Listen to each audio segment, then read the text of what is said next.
Okay, so this video is showing you about urban change in HIC cities, and your case study example is Southampton. Every city goes through the process of urban growth like Rio de Janeiro has, and that is as a result of industrialisation. So that is the first process that we need to learn about, and that is factories moving into an area. So here's my factory. So that is the first process of industrialisation. Now, as factories move into an area, this obviously attracts people into the area as well. So these people who are living out here in the rural countryside, farming and logging and mining, they are pushed away from the rural countryside and they're pulled in to the CBD to get jobs in these factories. So that second process, that second movement, is urbanisation. So as a result of industrialisation and urbanisation, the city begins to grow. Now, as the city grows, we get more people moving in, and we get the city growing both in size and in economy as well. So as a result, these factories, then it ends up getting too expensive for them. And also, as Southampton grew, there were other cities in other countries where these factories could relocate to. So the third process is called deindustrialisation. So it's the opposite of industrialisation. Oh my god, I don't know. That's a long word. Is that spelled right? Yeah. So the factories disappear, whoops, they go all the way to the poorer countries where the land is cheaper and the labour is cheaper.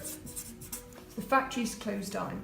Now, as a result of the factories closing down, we then get obviously unemployment. So these people, these employed people, become unemployed. So we get this real pocket of unemployment, and as a result of unemployment, we get deprivation.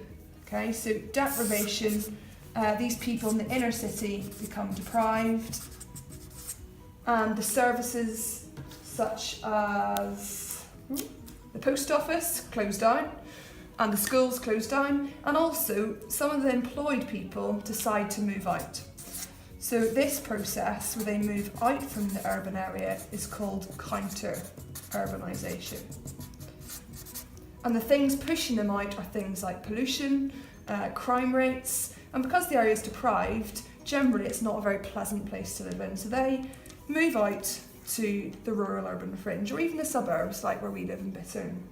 And there's another reason why they can do that, vroom vroom, vroom vroom. There are now really good transport links. So we've got two really big motorways that run outside Southampton, the M27 and the M3. So people can easily live out in this beautiful countryside where the grass is green and the horses are playing and the cows are also mooing. But then they can easily go into the city for work and then come back out again commuting, or they can simply work from home here. And as a result of new science parks, business parks, better Wi-Fi, people can actually live and work out in the rural urban fringe now in these HIC cities. So they don't need to work and live in the inner city anymore. So this inner city is really deprived. We've got these real pockets of unemployed people. So to try and improve it, the HIC decides to do its final change, which is regeneration. Now, regeneration is about improving the area. So they spend money investing in new services, new homes, new facilities like the Watermark, and new flats for people. And this final process of regeneration is trying to provide these people with more jobs, so there's fewer unemployed and more employment, and therefore improving this deprivation which once was there. Okay, so Mrs. Robertson is going to re-explain this to Mr. Smallman in very, very simple terms to try and make this very clear. Okay, Mrs. Robertson, tell me, urban change in an HIC. What's this all about? What are the 6 stages? Okay, so for every city to grow, the first process that has to happen is industrialisation. So what is industrialisation? So industry is factories, presumably. So that means that factories are opening up in the area, then moving into the area. Good. And what does that mean for the area? So what knock-on effects does opening a new factory create? Makes it a bit smelly. What positive impacts does it have? It brings jobs. Jobs, good. And what does that mean? Money. Yep. How does that affect people's quality of life? There's more money for taxes, better healthcare, Yep.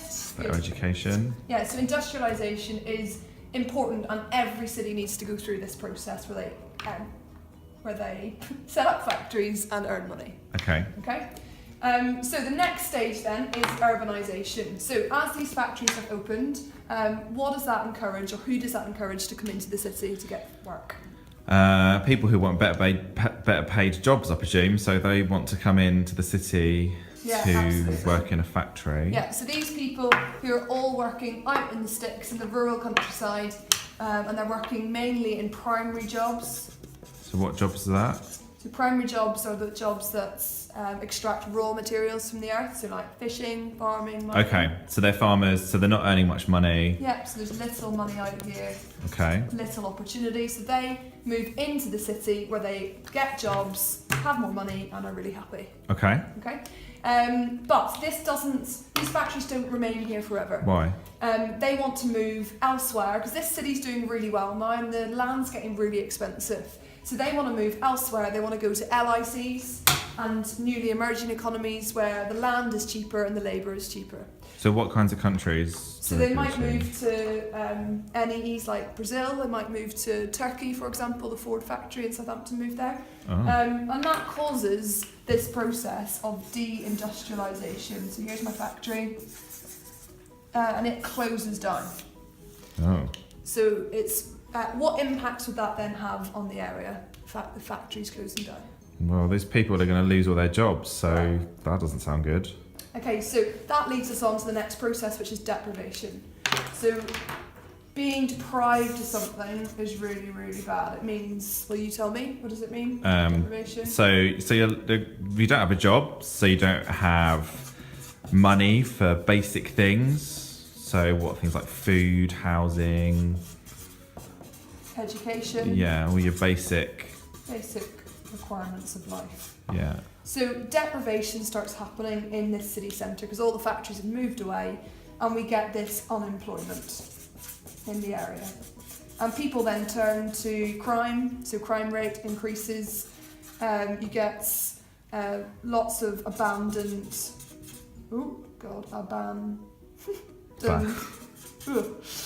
buildings like old factories, and you generally get a really negative area. So that brings us on to the next process. What happens to the people that don't want to live in this really poor, crime-driven, abandoned, pollution-y area? I guess they just want to get away from it. They want to get away from this deprivation. They're going to want to move to somewhere that is nicer, perhaps with cleaner air. Yeah. So is it everybody that can move? No, it's only going to be perhaps the more educated people that are able to move out of there. Right, the people more educated and generally have more money, so they move out of this really run-down, pollution-driven city back out to the countryside. But the difference is this time is that they're not doing primary jobs like before. They are still doing tertiary jobs, for example, but they can now drive into the city to get their jobs during the day and then drive home again, and they can live in this really tranquil rural area which is really quiet. There's less pollution, and sometimes they can actually work from home as well because our communication and Wi-Fi and internet's much better in an HIC, so they don't necessarily even have to come into this city anymore. Okay. So the final bit then is obviously Southampton is in an HIC, so they don't want this deprivation, they want to do something about it. So the final thing that they do then, or they have done, is they regenerate it. They regenerate this really poor area in the city centre. Right. So regeneration, what is it doing? It's improving, it's making it better, perhaps building new things. Good. So what kind of things? Maybe a new shop, more shops. Yep, so new facilities. Give an example of a shopping centre that's been built in Southampton. So West Quay. Yep. And then recently we had the Watermark. Yep, so the Watermark was built where, I'm pretty sure, will you tell me, was the area run down? It was just derelict land. Yeah. I think there might have, a long time ago, been perhaps maybe a derelict factory on there. I don't really know. Okay, so new facilities such as a shopping centre to bring people back into the city and spend money. But what else? What other things do they need to build for people living in the city centre? New flats, Yeah. new housing. Yeah. So this regeneration process is ongoing, trying to recover from this deprivation that happened many years ago. Right, okay. So the city centre is now really, really positive. Okay, fantastic. Thank you very much. You're very welcome.